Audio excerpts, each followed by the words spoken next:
So as I mentioned, we're very pleased to once again have Dr. Brady with us from UnitedHealthcare to talk with us about concussions. This is such a timely topic right before the fall sports season gets underway. So we hope it'll prove to be very helpful information for each of you.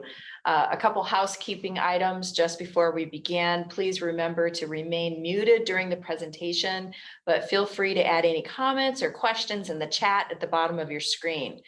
As I mentioned, we are recording it and therefore we'll be posting it to our website later this week for those of you who would like to share it with other staff members. And we can also get you a copy of Dr. Brady's slide deck also. So with that, Dr. Brady, take it away. Thank you so much. Thank you so much for having me today, everyone. Very excited to be here, and I'm just going to work to share my screen.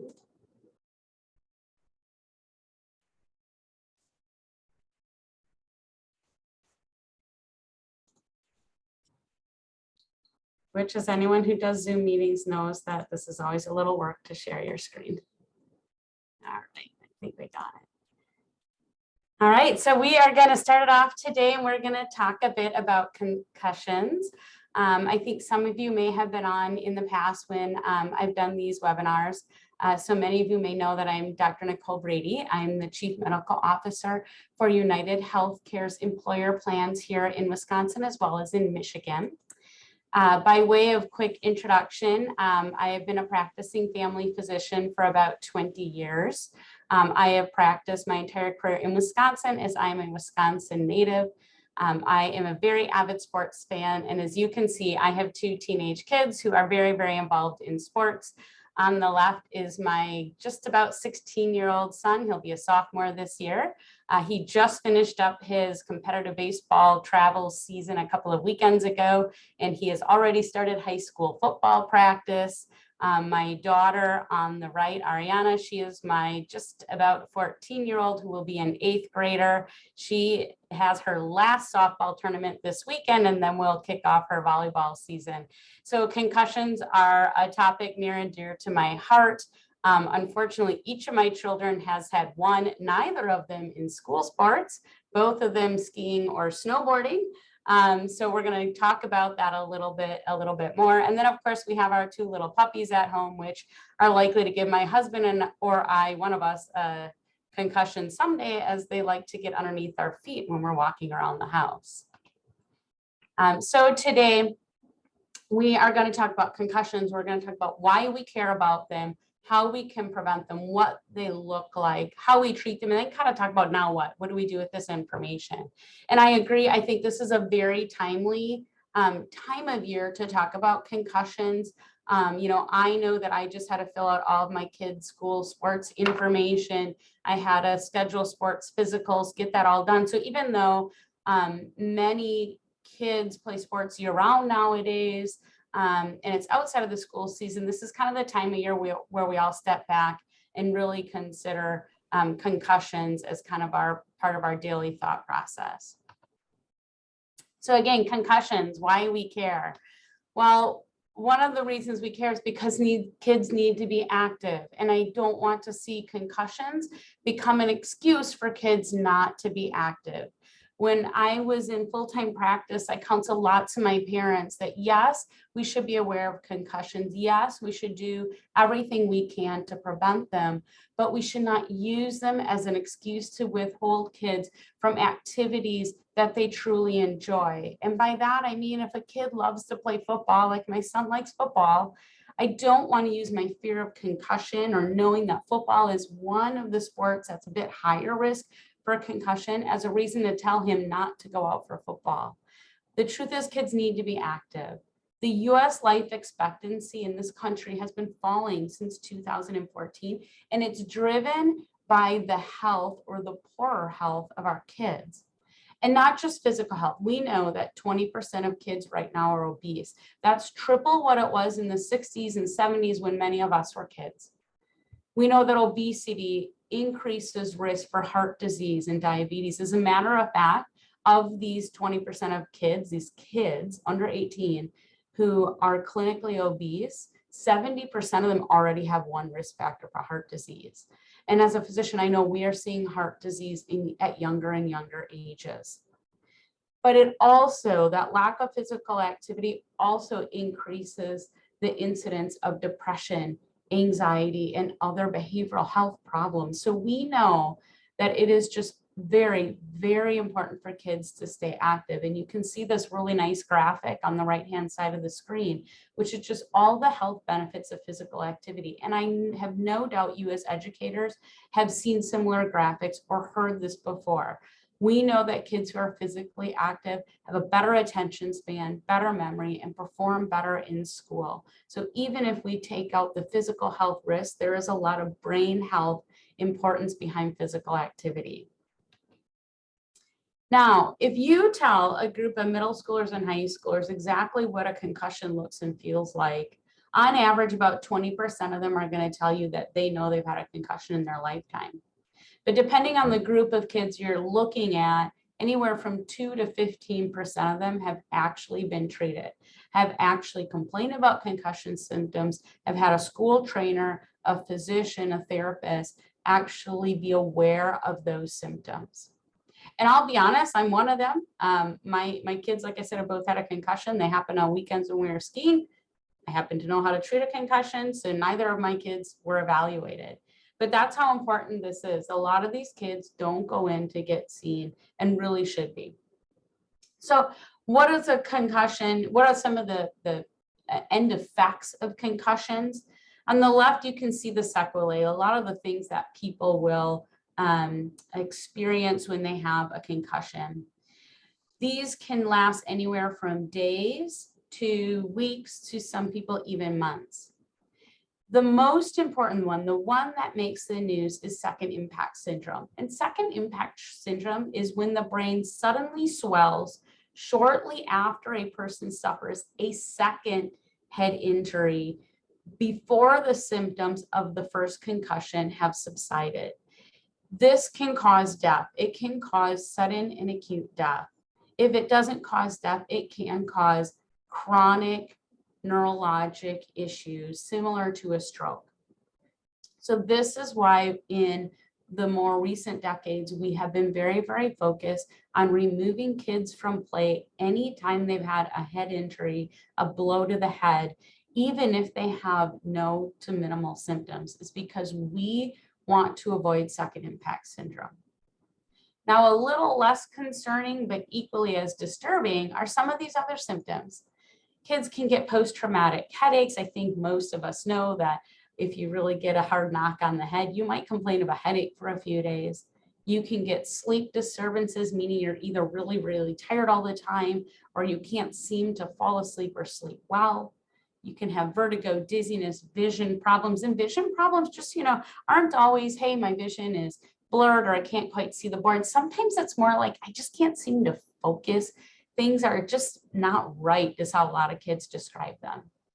Post-concussion syndrome is really kind of a lot of these symptoms together. So headaches, dizziness, cognitive impairment, sleep problems, sometimes psychiatric symptoms are just not acting like themselves, maybe a little worse behaviors than usual, or seeming anxious or depressed or moody. But these symptoms can be cumulative if they repeat. And that is what can cause chronic traumatic encephalopathy. And chronic traumatic encephalopathy is really when we've had multiple or poorly treated concussions. So the first person that always comes to my mind is Muhammad Ali.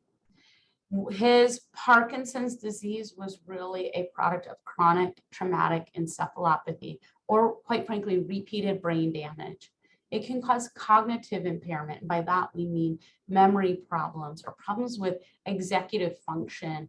So think about the skill to be able to manage your own finances or balance a checkbook. It can cause behavior abnormalities, again, aggression, paranoia, impulsivity. I had a mom once who, started swearing. She developed quite a potty mouth, and this is a woman who never swore in her lifetime. So just these odd behaviors. And it can cause mood disorders, depression, anxiety, or suicidal thoughts. So all reasons why we want to take concussions very seriously. Now, How do we prevent them? Well, first things first, we kind of have to know what the risks are for concussion.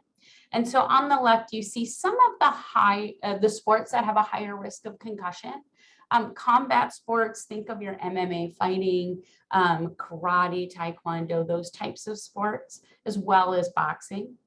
Think of rugby and football, ice hockey, or those higher speed, high impact sports. Then we get down to wrestling, lacrosse, soccer. I found it interesting that actually women's soccer has a higher incidence of concussion of male soccer. So just kind of interesting to me. Now understand that these are just some of the ones that tend to bubble to the top of studies of top sports for concussion. But a lot of them only measured school sports or competitive sports. So you other ones that tend to be high risk for concussion that don't always fall into the studies would be skiing, snowboarding, biking, gymnastics. I think it's kind of, to me, a little bit obvious. Anything that increases your risk of taking a knock to the head is going to have a higher risk of concussion. So in the middle is kind of some personal factors that can lead or increase your risk for concussion. So number one is prior concussions. The fact that you've had a concussion in the past increases your susceptibility to a concussion with even a lower level of trauma. Another thing that's very interesting is pre-puberty. So our adolescents, before they've fully gone through puberty, are a higher risk of concussion than us old folks who are well beyond puberty. Females tend to be at a higher risk of concussion, and being a woman and with a daughter, I dug into this one a little bit when I read it. And there's really not a good explanation yet. There's some thought that we just tend to have a bit weaker upper chest and neck muscle. So that could be one reason. And then there's a lot of discussion on if certain medical conditions such as migraine, psychiatric disorders, or seizure disorders can increase your risk of of concussion. And what hasn't really been completely vetted out is it the disorder themselves, or it could be related to medications perhaps that people are on for those disorders. And then all the way on the right is kind of the more injury specific risk factors. So a double hit. So to me, I think of like a football player who takes a head-to-head and then falls backwards and slams his head on the ground. So that would be 2 hits. So anything that causes more than 1 hit to the head. Rotational force. So again, a soccer player who's spinning for a kick and then gets knocked over and hits their head. That rotation with the AP or the front to back movement can increase the risk for a concussion. Immediate continued participation and delayed evaluation can increase the risk of prolonged symptoms from that concussion. So those are the risk factors, but we do know some of the things we can do to actually prevent concussions in the first place. First and foremost, I don't think it's surprising that helmets. Helmets are number one for preventing concussion because obviously they do their part just to prevent our head. So hockey, football, skiing, snowboarding, skateboarding, baseball, softball, and biking all are well studied, and there's good data to support that helmets in those sports decrease the likelihood of concussion. I do want to call out that these are sport specific and have to have a proper fit. So be really careful about hand-me-down helmets. So handing your younger son the older son's football helmet, that's fine as long as you can prove that it is well fitting and has never taken a hard hit. I also like to point out, say, skateboarding, biking, skiing, snowboarding, those helmets all look very similar. They are not the same. So you need to make sure you have a sport-specific helmet when you're doing sports. And other factors from a general wellness standpoint that have really been shown to lower the risk of concussion are just what I kind of think of as general wellness principles. So staying well hydrated, getting adequate sleep, recovering well after you are physically active, and good nutrition. So the healthier your lifestyle, the less likely you are to suffer from a concussion. And then last but not least, and I kind of mentioned this when we were talking about females' risk for concussion, but it has been shown that neck strengthening, especially in the 4 sports noted here, where it's been well studied, can be do its part to also decrease the risk of concussion.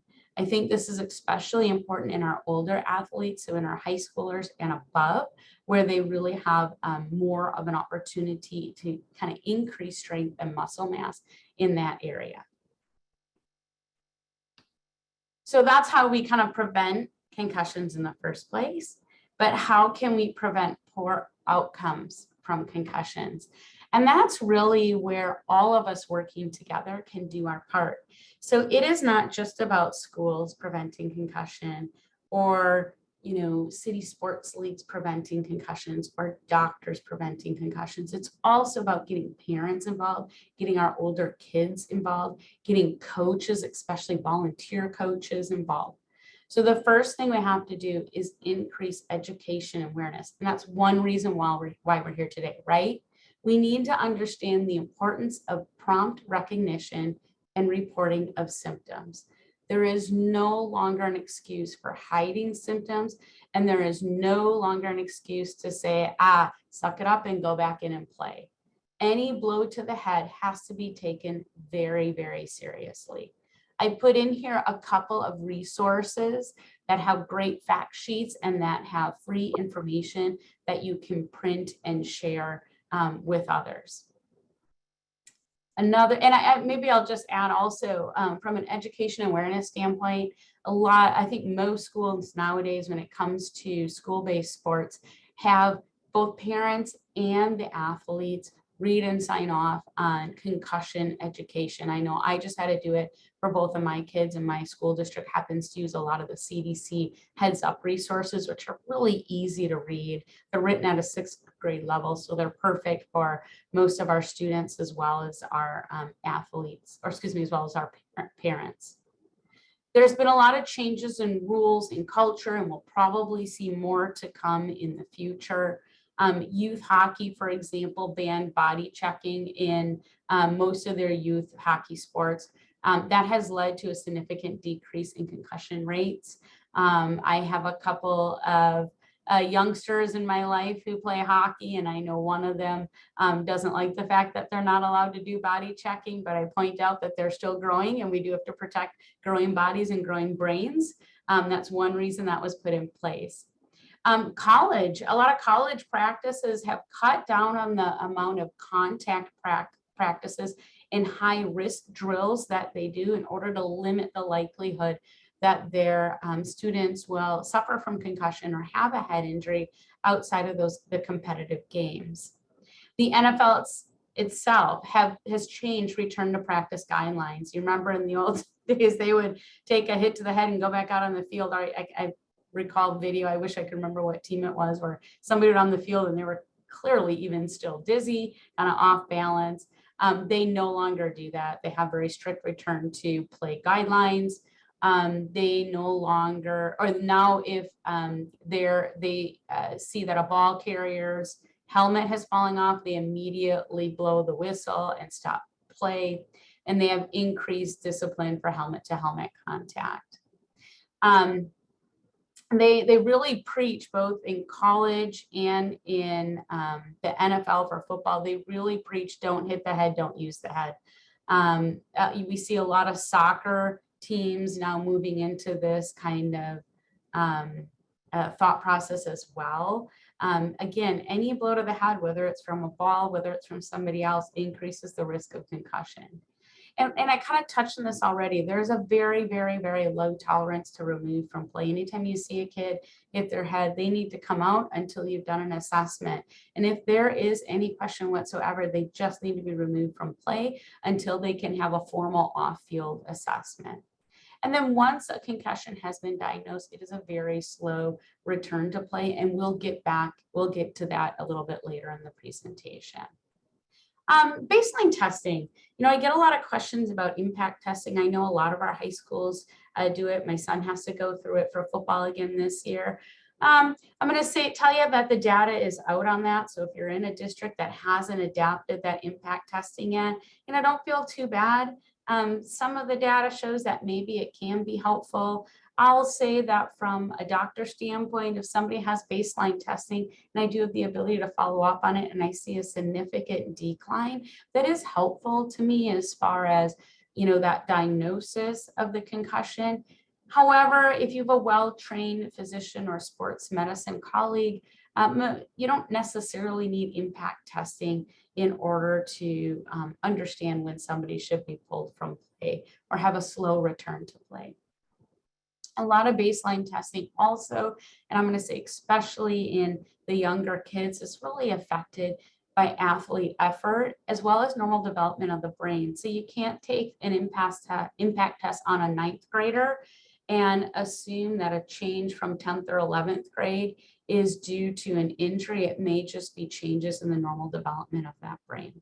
So if you're going to do it in your district, it has to be done every single year because brains grow and change. So what do concussions look like? I tried to kind of separate a lot of the symptoms just into kind of different categories to make it a little easier to think through. So physical symptoms, nausea, vomiting, obviously head pain, dizziness, problems with balance. But I want to just kind of point out that a lot of these are very subtle, and even our kiddos themselves can't always tell you right away. Remember, I said vision changes, but sometimes it's not as obvious as everything in front of me is blurred, or I'm seeing 4 fingers instead of 2. Sometimes it's a little bit more subtle, and it takes them a day or 2 to really be like, yeah, my vision is just off. Cognitive symptoms. They often will have speech issues. And I note here slurred or jumbled speech, which is very obvious, but also word finding. If you ever talk to somebody who is suffering from a concussion, sometimes they just feel like they seem like they can't spit out their words, or they will say, oh my gosh, I can't think of the word for. And it's a pretty standard word that you wouldn't expect them to have problems with. They sometimes will just be kind of out of it, have a vacant stare, they'll have a lack of concentration and attention span. And again, a lot of times the kids will just say, I don't feel right, something's off, and you'll say, do you have a headache? How's your vision? How's your hearing? And they'll be like, I don't know, I don't feel right. And they really have problems putting their finger on it. But that not feeling right is a sign of a concussion. Emotionally, and I've seen this a lot in teenagers, just plain moodiness. Man, they're crabby this week, or they were fine one minute, the next minute, man, they were mad at me and I didn't even do anything. Moodiness, anxiety, sadness, irritability are all signs of a concussion. And we talked a bit before about sleep. Disrupted sleep, either being really, really tired all the time or not being able to sleep at all, and then problems falling asleep or waking up prematurely. All signs of a concussion. So you can see that a lot of these signs and symptoms are things that many of us might experience once in a while from day to day, but put a few of these symptoms together and you have yourself a concussion. Red flag signs. So these are signs where you really, really have to be concerned. These are signs where they have to go in and see a physician right away, if not go to the emergency room. So one is a loss of consciousness greater than a minute. I'm telling you that if somebody is lying on the football field and they've been unconscious for a minute, somebody better have called 911 already, right? So more than a minute, they need to go in and be evaluated. Under a minute, they can be evaluated by that sideline trainer and see a physician a little later on, maybe a car ride instead of an ambulance ride. But a full minute, they need to go emergently to the hospital. Concern for spine injury. So this is a part of mechanism for injury. So how did they fall? Did they actually land on their head? And we all kind of cringed when we saw that neck flex or when we saw it extend. Did they have a blow to the back of the head that could have injured the neck as well? Was it a fall from a distance? So any concern, or are they just complaining about neck pain? Any concern for spine injury, and they need to be evaluated right away. I put high risk for brain bleed based on the mechanism of injury. That's when your sideline athletic trainer or even your EMT will be able to help you out with that. But again, those are really, really hard blows, or blows to the temple, which are the thinnest part of our skull and also have arteries right underneath them and can really be an area where, if hit, increases your risk for bleeding. Concern for a skull fracture. So obviously, if you're looking at a head and it looks like it's dented in a bit, or severe pain, that's all reason, again, to get somebody to the emergency room very quickly. Seizures, one pupil larger than another, those need an ambulance ride to the ER. Persistent nausea and vomiting. So maybe they didn't lose consciousness for a minute, but they go to the sidelines, they puke once, not unusual with a concussion, but it's consistent. They need to go in, that's a sign of bleeding in the brain. And any new neurologic symptoms. And what I mean by that is picture somebody who is having a stroke. Like what would you picture if somebody's having a stroke? One-sided weakness, facial droop, or back to the pupil larger than another. All of those symptoms, any of those, they need to go to the emergency room. So these are your real severe symptoms. And then how do we treat them? Number one, we remove them from play. And I am going to reiterate this probably again and again. Any new symptom after head trauma is removal from play. I don't care if the physical exam is normal. I don't care if the kid is saying, no, I'm fine, or if the coach is saying we really need them in. If they hit their head and complain of anything, head pain, vision changes, I'm just not feeling right, I'm a little nauseous, I feel dizzy for a few seconds, anything, even if it goes away quickly, they need to be removed from play and they need to have an off-field assessment. Once they have been assessed, then, and we limit them for 24 to 48 hours from a cognitive standpoint, we can start to initiate some cognitive activity back into their daily routine. But first, again, we're going to limit them for 24 to 48 hours. We're going to tell them they have to avoid all exertion. And what I love about this is that is not just physical exertion, right? It's also cognitive exertion. That means, unfortunately, or for them, they might think it's fortunate, they should not be doing homework. They should not be doing a lot of reading. They should really be resting both their bodies and their brain. Obviously, while they're doing that, they should avoid any activity that could cause another blow to the brain. So even if they're at home, if they got little siblings, they shouldn't be jumping on the bed with their little siblings or doing any type of activity that could cause any type of fall or head injury. So we told them they can't be physically active. We told them they can't do their homework. And then we're also going to tell them, well, they can't be on the screen. Now, I'm a little bit lenient on this one. If they're laying around on the couch and they're a distance from that TV in the living room and they watch TV for a little bit and it's not causing them a headache or to feel bad, you know, maybe up to 2 hours a day, as long as they're completely asymptomatic. But we really do need to have a pretty strict limit on screen time, and certainly nothing close to their face like tablets or phones. And again, we do limit mental activity that requires a high level of focus. This is another one that kind of has to be done kid by kid. And by high level of focus, I mean, if you have a really avid reader and they consider read a book, it's not for them if they don't have to focus a lot, they're not getting headaches, they're feeling well. It's okay for them to read. If they play a board game with somebody, again, an easy one, they don't have to think about it a lot, or a game of cards, that's fine. If you're trying to read your high school chemistry book and it's giving you a headache, shouldn't be doing that type of reading. So real gentle mental activities that don't require them to focus much. For managing symptoms, it is perfectly reasonable to give Tylenol and ibuprofen for headaches or pain. Absolutely can do that. Be very careful of, maintaining appropriate dosages and time to repeat doses, but that is just fine. And avoiding all activities that induce any type of symptoms. So back to that reading. If reading is causing their headache to get worse, then they just cannot do it. And they should be reevaluated by their physician within 2 days. So that's really where they start, within 2 days. I just want to point out, back to that screen time, as well as the cognitive exertion, is that there has been a lot of studies that if we don't rest our mind as well as our physical bodies, we can delay recovery from that concussion. And in some studies, we're talking about 2 or 3 times longer to recover from the concussion if we didn't rest our bodies and minds. So very important, because some of these kids are very academically and physically competitive, and they don't want to fall behind on studies, and they don't want to miss practices. And we have to really reiterate to them that if you don't rest, you're going to have prolonged symptoms and you're going to have to be out of play and out of school even longer.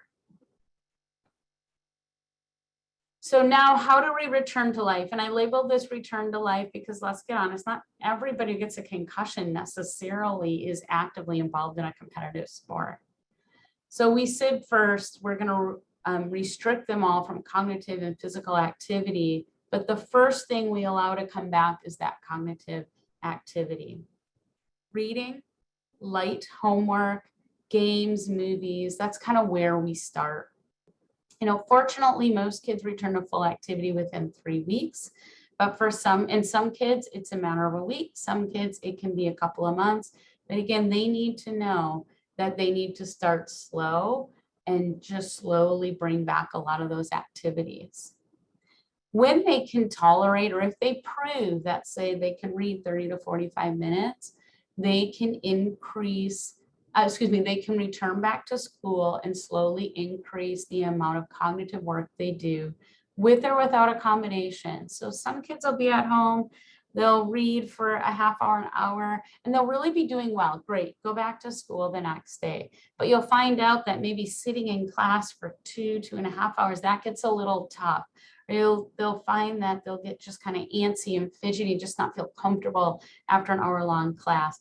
They may need breaks. They may need breaks from real intense cognitive activity. If they start to get a headache, they may have to go back down to the nurse's office, lay down for a little bit, take a nap. If symptoms return, they always have to stop what they're doing. So again, if they read at home for an hour and they did fine, but in the middle of their chemistry class, they're starting to get a headache, they need to stop what they're doing, they need to rest, and they need to try again tomorrow. So slow return to that cognitive activity. Now, once that cognitive activity returns or is tolerated, then they can return to physical activity. And instead of typing up a bunch of notes on this slide, I really thought I would just use the CDC graphic, which is just really a nice way of thinking about the 6 steps to return to play progression. So again, step 1 is back, like we talked about, to regular school activities. You'll see that is followed by light physical activities such as short walks or even moderate activity like riding a bike.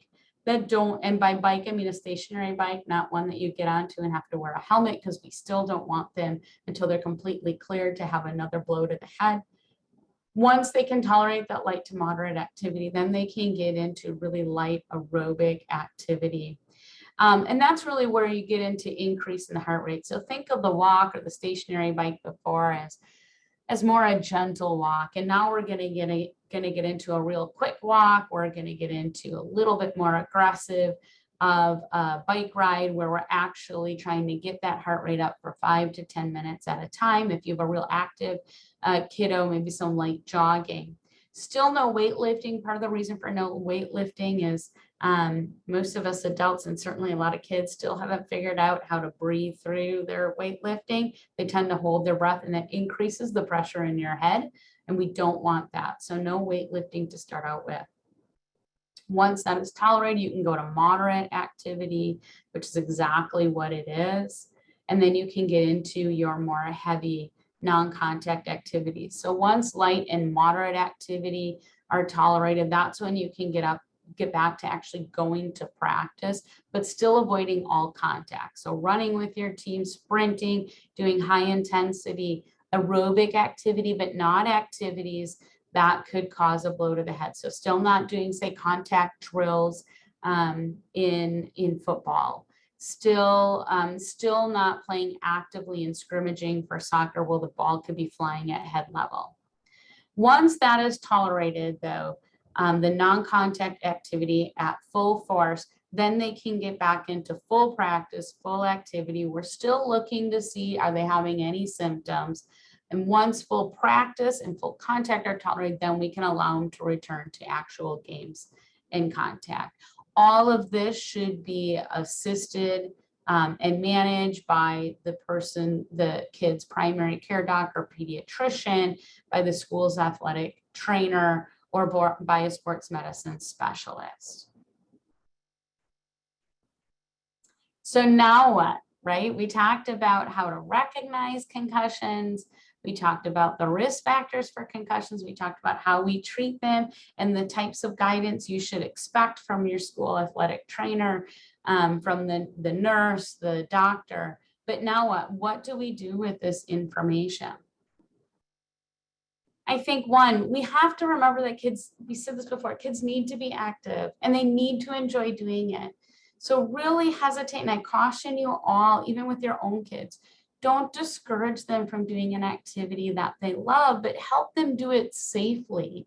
Insist that they wear their bike helmets. Insist that all contact in football has a helmet. Insist that we have appropriate fitting helmets that match the sport that they're in. Insist on all that. And also be informed and educate others as to the signs of a concussion and expectations if any of those signs crop up.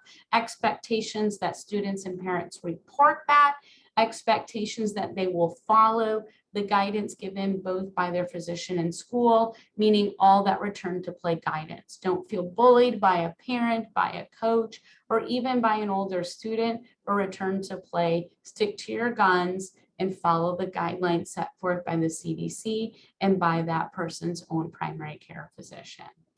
Follow those recommendations to a T, because our kids' brain health is worth it. And then ensure others do too. And this may, from a school standpoint, this may mean some pointed discussion with some very competitive coaches, but make sure that they are supporting the concussion guidelines that you've set forth as a school and as a district. And if you're involved with sports outside of school, make sure and encourage others to do the same. So, I have a nice doctor in my title. So when I go to the City League softball meetings and baseball meetings and basketball meetings, but I go to a lot of meetings regarding sports. I'm very outspoken about the importance of identifying concussions and treating them appropriately. I am one of those sideliners that during the kids' youth games, if I saw a kid hit the head on the field, I would run out from the sidelines with at least 2 other EMTs who are also parents, but making sure that kid got pulled off the field, because again, all of our kids' brains are worth that extra effort. So I want to say thanks today for allowing me to come and speak, and I would love to answer questions. So feel free to put any questions you have in the chat, or you could unmute yourself and ask Dr. Brady directly. We'll give a couple moments here for that opportunity.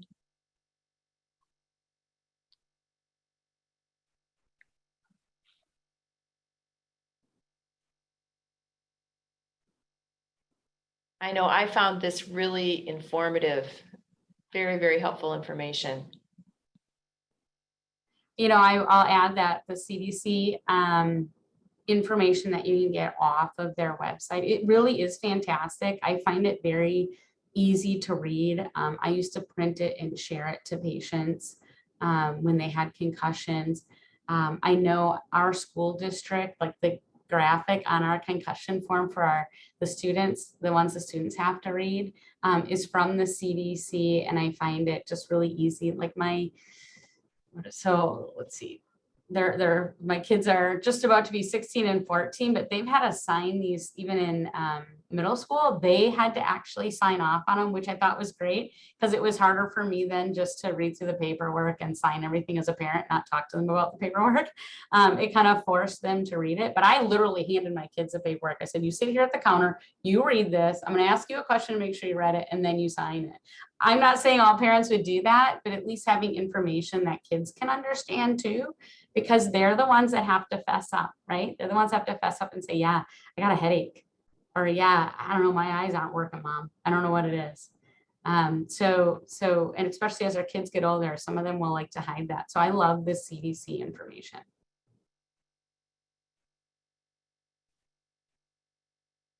Okay, well, I don't see any other questions in the chat. Let's see. I think mostly we're all just really grateful to you. Thank you so much for sharing. And I'll reiterate that we have recorded this, and Dr. Brady, if you want to send me your slide deck, we will make that available to school leaders also for their reference. Absolutely, happy to do so. Thank you so much for sharing your time and expertise with us. We really appreciate it once again. Yeah, have a great day and have a great school year all. I can't wait to you. send my kids back to you guys. Have a great day. Bye-bye.